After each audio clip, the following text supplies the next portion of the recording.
But as Christians, I think maybe sometimes we fail in that area of choosing to suffer or choosing our hard now because we don't necessarily see the why. We don't see the benefit in the future. Planting a seed. This is a biblical concept. What you sow, you will reap later. So later on means, who knows? You decide to just let it roll in your mind, and I'm not going to suffer and fight this. It grows into something way bigger, something that possibly takes over your whole life. Choose to suffer and fight it right now. Our current self is the product of all of our past choices, right? And so then we can also think of our future self is going to be the product of our current choices, our past choices, and our current choices and what we're choosing today. Joseph, who I thought about, who, when he was tempted by Potiphar's wife, at that point had an option to choose easy or to choose hard. Right. And essentially by his choice of choosing the hard, which was denying her, he chose prison. So he plants that seed of, I choose suffering for righteousness' sake. When does he reap that? Even Joseph in his time then had to have this eternal perspective on life. The principle is still the same. You have to see the future, and it takes faith. Yeah. And the future for Christians is eternity, but we see what could be. Hey, welcome back to the Night Shift. This is episode number 4. We are back. We're back in the studio. It's been a little while. I've missed you, Tori. Yeah, I feel like I haven't talked to you in months. Thank you. But it's good to be back. Okay, I missed you too. I'll say it back. Thank you. Today we've got some exciting news in terms of we got more segments. Let's go. All right, we're gonna bring in some what the people were asking participation for. More from you. Segments, and we're gonna provide it. That's right. So we're gonna react to some viral clips, some things that's been going on. It's gonna get so dangerous. It'll be a lot of fun. Okay, here we go. We're gonna react to this. What do we got? What happened while we were gone? The All-Star weekend happened. We had this guy who doesn't even play in the normal NBA, Mac McClung. Okay, all right. He apparently three-peated, if that's the right verb. He did. And in the dunk contest. So we kind of want to see some of his best dunks. Okay. And whatnot. I've got to pull it up here. All right. Let's see what we got. I've only seen quick versions of these. I don't know. What is this one about? Was he jumping over a car? Okay. Sheesh! Okay, wait, hold up. We got to see different angles of this. Okay, here you go. Here we are. Over a car. Okay, do you know who the first person was to dunk over a car? Pop quiz. No. You don't know? Vince Carter? Way before this guy. It's not Vince Carter. No, Blake Griffin. Griffin? He's copying Blake He's Griffin. He's not that here. Old. I know. Well, it was only like 10 years ago, but he made it. Blake Griffin made like this iconic. Every year. And now he's bringing it back. Mac McClung here. is like our height, by the way. Yeah. So he's not very embarrassing. Tall. Which, after this, maybe we need to react. So, if you're deep in basketball reels or whatever, Matt McClung went viral like 8 years ago when he was like in 10th grade. I don't know if you've seen those videos I have. Of his high school dunking, but all right, let's see how he does here with So he's about to jump over this car. Everyone else just looks way taller. He cleared it. Straight up cleared it. He had to fall on the ground. There's too much power. How do we feel about the headband? Okay, Spike Lee. I mean, whatever. Headband. That must be his competition because I don't even recognize him for it. But I mean, over a car Who's is nice. Who's not hyped? The whole place is not only over a car, but he. That's what I'm talking about. He clears him and the dude. Barely. I mean, did he kick the car? I think he kicked the car. There's no way. He kicks the car. Look at his. I think it's his left foot, right? No, he cleared it by 8 inches. That's why he fell, but it's still very impressive. You're seeing something I'm not seeing. Okay, maybe I'm wrong. That's nice. That's crazy. It was nice. That's Respect. crazy. Tori, I think if we get you on a good jumping program, though, we can get you at least clearing a toy car. Tell me you haven't been on a good jumping program. I have been, but I've seen you years dunk. ago. Yes, not in game. I don't know about anymore. I'm about to be 30, Tori, so we're not going to go there. We're all going to be there soon. That was nice. All right, so this is how this segment's going to work. For next time, I need you to go and follow us on social media. Instagram. What's the handle? At the Night Shift. The Night Shift Pod. And okay, it's a brand new account. And what I need you to do is anything you want us to react to live, We Yes. will wait for the podcast to watch it, and we will watch it live We'll and give react you a to it. shout out too when we react to it. So this is a way to get shouted If you out wanna- on the podcast. Exactly. If you live. want to write your own comments in there, you got to be careful because it's going out. Yeah, So and we'll wait to review it, right? We're going to actually react to these We things. will. So we'll wait until we start the podcast. We'll go through our DMs, I'm see what looking we for have. all kinds of stuff. I'm looking for things to laugh at. I'm looking to things to controversial things, maybe. I I'm don't know. looking for. What are we asking people for right now? I'm looking for some stuff. Okay. All right. I like it. All right. On to our next segment What here, do we got? Andrew. You ready for this? I don't know. You don't even know. We're going to draft our own teams Oh, okay. from what are the we Bible, drafting? but the thing is, couples from the Bible. Why are we doing? Just for fun, because Okay, we have. drafting couples From that are the in the Bible. Bible, like married couples. We're gonna man, have a team woman. of 5. All right, Snap. like an Okay, a NBA starting roster. 5. We need the audience to determine who has the better team. Okay. I've done no prep on this. Let's I'm gonna do have it. to just do some raw live thinking. Top of the right dome. Okay, all now. right. You ready? I get first pick. I'll just give you first pick. Go ahead. Okay, I feel like first pick, Bible couples. The obvious first one that comes to mind, Adam and Eve. All right. Okay. Generational, from the beginning. I feel like you can't pass this up. I agree with that. Adam and Eve. They lived a long time. They've lived the longest, some would argue. I'm gonna go with the founder of our faith, so Abraham and Sarah. Also generational talent. You know, built a lot of that generations. also gives me Abram and Sarai, by the way. Okay, same people. Now they so- had some rough patches there, but I think overall great couple. Now for my second pick, this is I You're got going 2 con- founders, Okay. Mary and Joseph. Now Joseph technically was a okay, good one. it's a good couple. Honestly, that It's a would've good been- couple. that would've They been brought my second. Jesus into the world, and Yeah, took how care of him can all you the go way. against the mother and I don't know how I lose father this. of Guys, help Jesus? me out. I don't know how I lose this. Okay. All right. Man, how am I going to compete with that? All right. For my, you know what? You made me go this route. I didn't want to go there this early, but since you took Mary and Joseph, Okay. my second overall pick is going to be Jesus and the church. I feel like that's within the rules. All right. Oh man.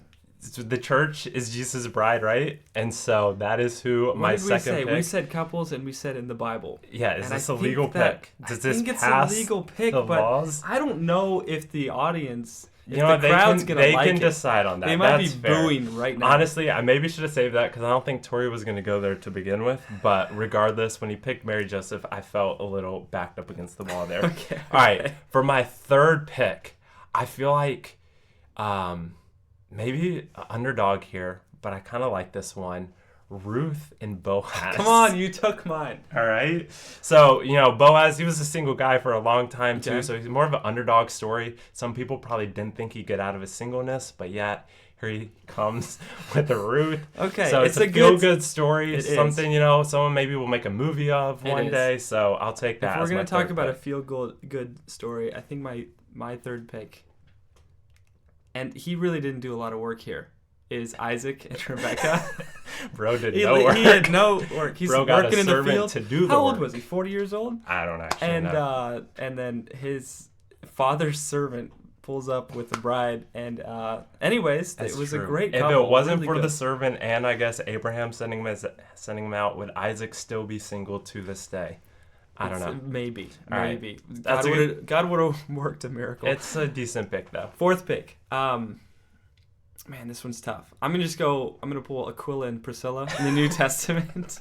They seem like a power couple in the early church. What are they known for? Wait, are they the ones who died? No. Who died? That was Ananias and Sapphira. It's not Ananias and Sapphira. Aquila and Priscilla. Okay. it's They fine. helped Paul. Actually, fair enough. You know what? For my fourth pick, I'm gonna go controversial, and I'm gonna pick Ananias. You already have and one flag. Sapphira. But that's not controversial in terms of Ananias and In terms of Sapphira. the- Why I'm all right. picking them is because sometimes on your team you need someone to do a little bit of the dirty work, maybe cheat a little bit, right? And so they're gonna be. Maybe this is not helping me win the votes here. All right, fifth pick. I think I need some strength, maybe a big man Okay. down low. I think I know where you're going with this. Going Long hair. Samson and Delilah. Not You only get- Samson, though. You get Samson, right, who's got the strength, well, when his wife isn't cutting his hair. That's what I'm But saying. You get Delilah, who I picture Delilah, if she's willing to, like, do all this stuff to Samson, I feel like she's, like, got some grit to her, which Bro, you kind you of don't- need on your team. If you also get Delilah, you don't get his strength because Delilah is cutting Samson's hair. No. We're gonna get them together in a room. Me as the GM. We're gonna talk things over. And we're gonna get them on the same page. Okay, Don't all worry. We're gonna Fine. make this work. We'll can give make you this that work. as pick number 5. I think for my 5th, I'm really just going classic here. Maybe I'm overlooking something. You guys let me know. I'm going to go just for comedic purposes. This is a strong one. This really just brings some lightness to the whole court. And I think our team's going to have a lot of fun. All right, here we go. It's just I'm going on to the edge of be my seat. Jacob and Leah. Because, okay, you also get Rachel there too. But No, you only get one. This is But she's just on the couples. sideline. We aren't talking about love triangles. Okay. Oh, she's Jacob watching and on the Leah, sidelines. just Okay, because okay. he's working 7 years, he pulls the veil up and he's like, "Who is this person?" Fair enough. I Okay. feel like this is gonna be some. Yeah, you're gonna have some controversy. I have my on your opinions. team I with- think I won that just with from them. Of the course you do. onset. So, Well, all right, we'll- let us know in the comments. Comment below who your also first round pick would be if you were in this draft. That Let would us be good. know. That would be good. All right, here's our next segment. Andrew, I'm going to quiz you. Who doesn't belong? I'm going to give you a list of names, and I need you to just think and walk through what you're thinking. I need you Okay. to pick the correct name and why they don't belong in the group. How many of these do we I have? believe I have 5 names. 5. Are you ready and for this? One of them, only one, doesn't belong. Correct. Okay, hit me. Abraham, Isaac, Okay. Moses, Okay. Jacob, and Joseph. Who doesn't belong? All right, I'm gonna need those names we one go. more time. Abraham, Isaac. Isaac. Okay, Abraham, whose son is Isaac. Okay, Moses, Moses, who is not. Okay. Jacob, Jacob, who is the son of Isaac. Joseph. Joseph. Okay. All in the Old Testament. All in the Old Testament. Okay, I know we have, I mean, in terms of lineage, right? Unless I'm wrong here. Abraham, who had Isaac, who had Jacob, who had Joseph. Okay. So can my first... Do you I don't think know it's how that many simple? I mean, probably not, but this is where my mind is at. So, like, Moses... Do I get more guesses here, or just get? Can you just tell me if I'm right or wrong? I guess. Yes. Is Moses the one who doesn't belong? That is correct. And was it This is because our of first that? time we're doing it. This is going to be easy. Guys, my biblical knowledge yes. is And what is the reason? unfazed. Moses is part of like Israel, or is Jewish He's from the Jewish. lineage of Abraham. Jewish. But in terms of just like a father's son, who I just rattled off Yeah. from Abraham down to Joseph. Yeah, there you go. So that was it. So he's not Moses, is the one that doesn't belong, and he's not part of the Abrahamic lineage. Yes. I mean, he. Or like he is, I guess, because they all. He's from not a patriarch, Abraham, right? But yes, from that. Okay, That's there what I we meant. go. That's what I meant. We'll play this again in another Okay. episode. It'll be fun. Look at that. Very good. On to our next segment here, which is the actual study of the Bible. And this is actually this one's a little tough. What do we got today? Here's the question we want to answer: would you rather suffer now or later? Oh, Tori, what are you talking about? Do we have to Always suffer? later. No. And the answer is unfortunately yes. In this life, there's suffering. But what do I mean specifically? We just talked about Moses, Okay. and Hebrews chapter 11 talks about Moses as he's growing up. We know he's growing up in the princess's house, so he has riches, he has fame, he has pretty much everything you need, and or ever want. But in Hebrews 11 it says he chose rather to suffer affliction with the people of God than to enjoy the pleasures of sin for a season. And so the idea here is you're going to suffer either now or later. Suffering's gonna come. Suffering's going to come, and so you get to choose. And I think there's something that went viral a few months ago. Like, you got to choose your heart. Like, is it now or later? This. Like, this is just life. I'm thinking of when I came to move to the U.S. when I was 15 years old. I didn't know how to play basketball.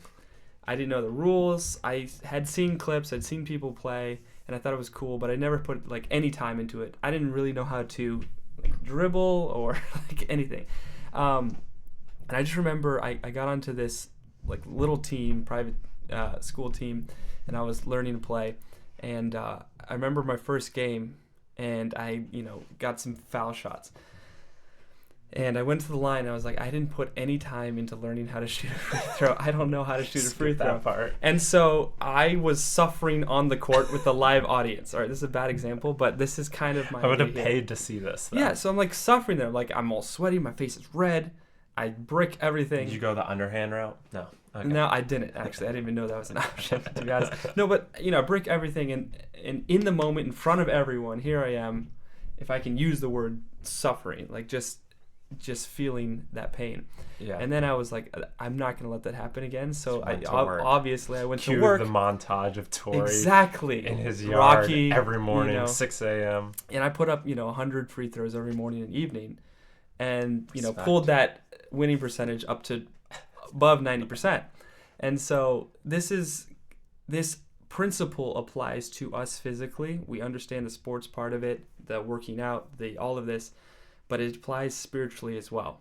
And so this is where we get the concept that Paul talks about of us dying daily. I think, right? Yeah. Well, so when you kind of give that analogy too, it makes me think like sometimes for us, it's easier to picture that suffering now, or we can see ourselves suffering now if we can picture why we're doing it. So like from the basketball perspective, and I think a lot of like young guys maybe have like the similar story to that, whether it's basketball or other sports, or wanting to just get more in shape or whatever the case may be. It's like, okay, I can picture what I want to be further down the road. Like I want to be a better shooter or whatever the case may be if it's basketball. And so this is the suffering I have to do now to be able to get to that point.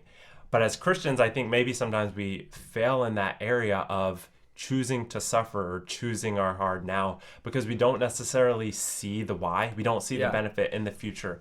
Like, where is this going to get me? And so when we don't see the why in the future, don't really know why we should suffer to begin with, like what we're going to benefit.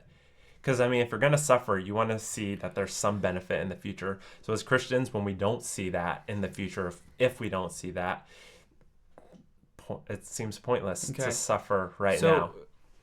I want to kind of delve deeper into what does it actually mean to suffer or choose to suffer as a Christian if we're going to bring this and make this a spiritual thing. And dying daily. Just by saying I don't need to choose, I just delay. You are choosing to not suffer right now. You're choosing gratification, instant gratification, and that is just pleasing my own fleshly desires, my mental desires right now. And that is, you are planting a seed. This is a biblical concept. What you sow, you will reap later. So later on means who knows? Later on today, later on this week, later on in your life, decades later. What does that look like then? These are things you're going to sow. So if you're like later on, I'm saying, talking to people who decided to not fight the battles, like the mental battles right now, these are not things that just go away.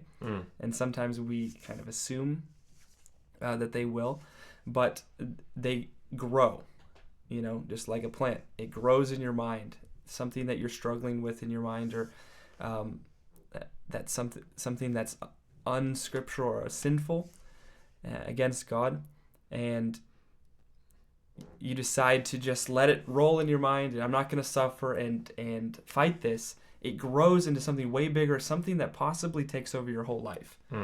And that's where addictions are made, and friendships and relationships are broken, including relationships with God. And then if you talk to people, hey, how in the world you built this life? How in the world did you just fall and break this? And oftentimes they reference something that happened way prior, and they just let that linger. They didn't choose to suffer and fight it right now. Yeah, I've heard before that our current self is the product of all of our past choices, right? And so then we can also think of our future self is going to be the product of our current choices, our past choices, and our current choices, and what we're choosing today.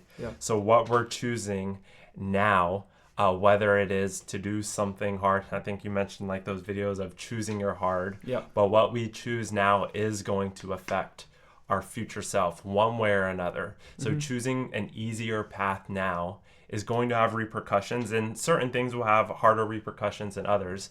But the choices that we make today and moving forward are going to add up and in some way affect our future self. So let's flip the question. You asked me, not suffering right now. What does it look like? What does it look like for me spiritually to we can say lock in, suffer right now? I'm looking forward to something in the future. What does that look like? Yeah. As a Christian. Yeah. I mean, I think that can look like a lot of different things. I think the first thing you mentioned is that we have to kind of flesh out is choose, right? Okay. So to choose it has to be something active. It's not, I mean, we talk, some people don't choose certain sufferings. Some, people are going through sufferings all over the world, and you may be listening and going through a suffering that you didn't necessarily choose, right? It was just placed upon you, and you just have to deal with that or take kind up of your cross, grit through that. It's but we're talking about choosing, which is an active choice to go through something hard with the understanding that we would have a future benefit spiritually in this case. So we're talking about what does that look like. I think one area is, and we're just kind of writing down some things here, is denying our personal comfort so that we can spiritually grow. I think that comes straight from what Moses was saying, because I was just reading through this again in verse 24 of Hebrews 11. By faith, Moses, when he was coming to years, refused to be called the son of Pharaoh's daughter, which is like a huge benefit for him financially and for his comfort. And he refused it. And he to continue on, esteeming the reproach of Christ greater riches than the treasures in Egypt. And so he sees something in the future. He considers what Christ is. And this is a very interesting thing because Christ was after Moses. So Moses didn't know who Christ was, but he understood who God was. And that's a picture there. Yeah. Of what we need to be. It's the faith. Without faith, we can't please God. Yeah. The other Bible character, and you brought him up, was Joseph, who I thought about, who when he was tempted by Potiphar's wife, at that point had an option to choose easy or to choose hard. Right. And essentially by his choice of choosing the hard, which was denying her, he chose prison for, I forget That's how exactly how long. Great example, yeah. But choosing that hard and kind of foregoing the instant gratification or the obviously easier decision. So he plants that seed of, I choose suffering for righteousness' sake. When does he reap that?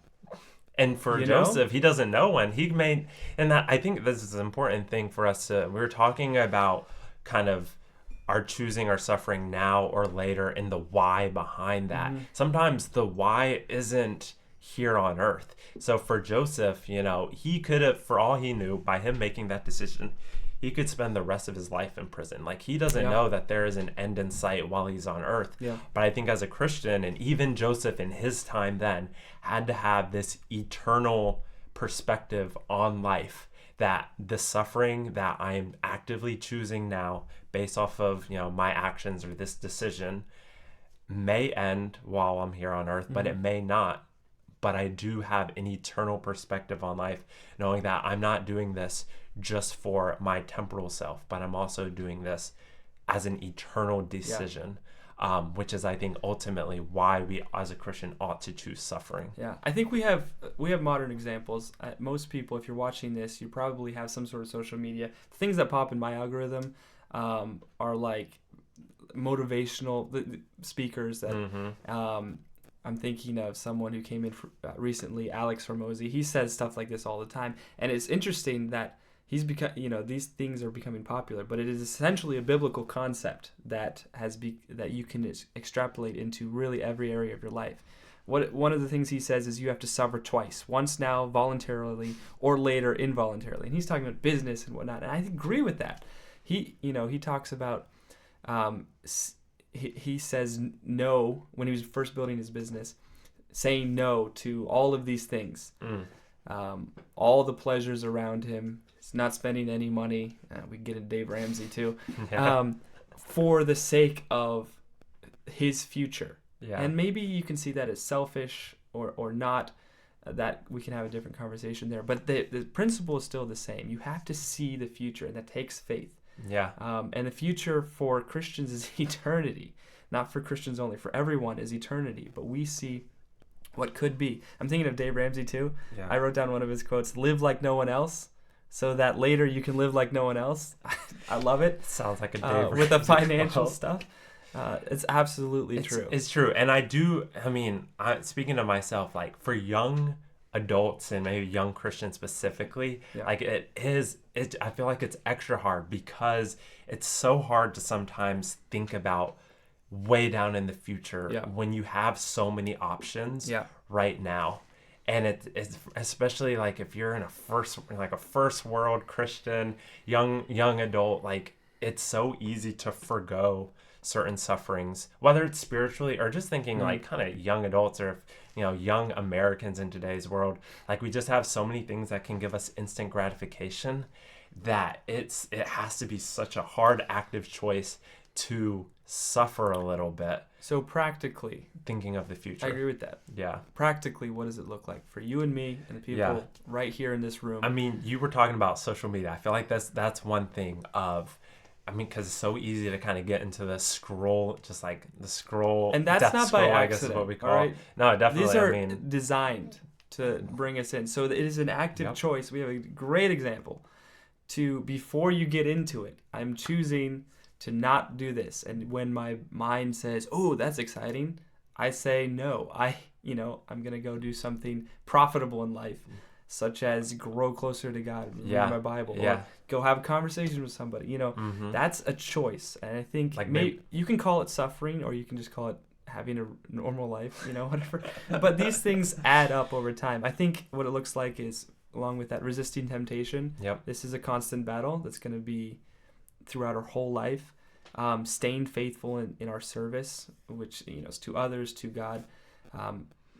Speaking of service, I mean, serving others, that can be a level of suffering, especially when we're serving others, knowing or understanding we're going to get nothing back in return. Exactly. But still being willing to, as Christians, suffer and do that for others, knowing we're not getting anything back in return. And then one last point I wrote down, like, what does it look like practically?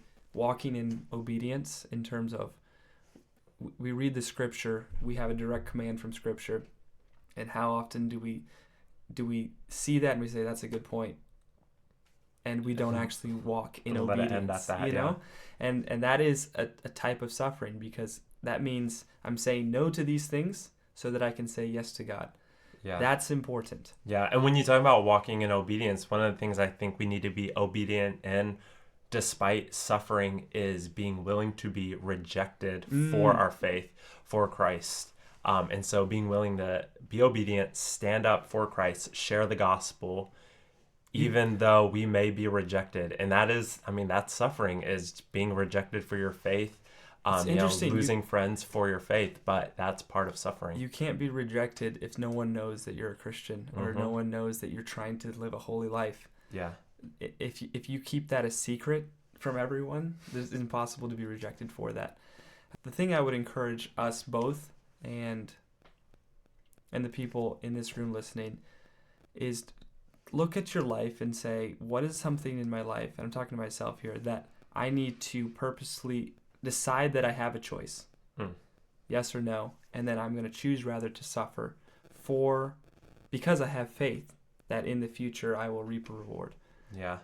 And there's probably one or two things, maybe more, and just focus on one thing at a time.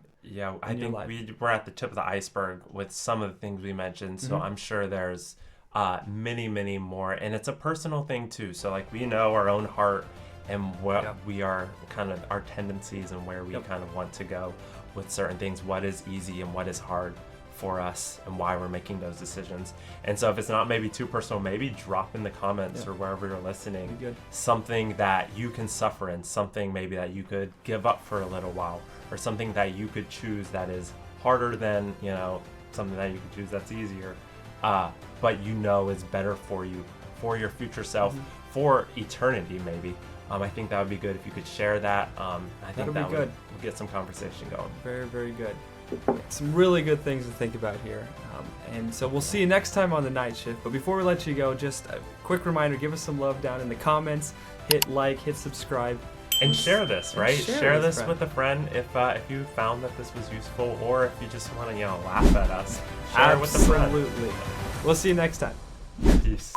But they're going to get some things done for me that Jesus and the church aren't necessarily going to get done. Okay. That was maybe wrong to Yeah, say. we'll clip that.